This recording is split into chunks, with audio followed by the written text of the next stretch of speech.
मीनाक्षीताई शिंदे आणि ज्यांना ऐकण्याकरता आपण सगळे लोक या ठिकाणी एकत्रित आलो आहोत.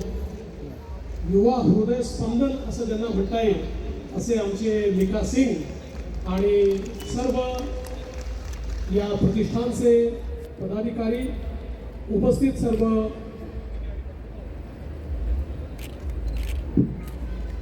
मेरा आवाज बंद करने की कोशिश कौन कर रहा है? हेलो हेलो कोई बात नहीं. थँक्यू.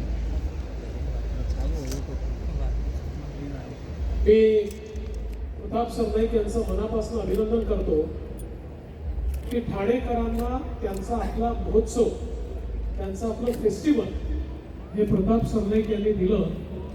आणि दरवर्षी मी ज्यावेळेस या फेस्टिवलला येतो, मागील वर्षीपेक्षा अधिक उत्तम अशा प्रकारचं फेस्टिवल मला पाहायला मिळतं.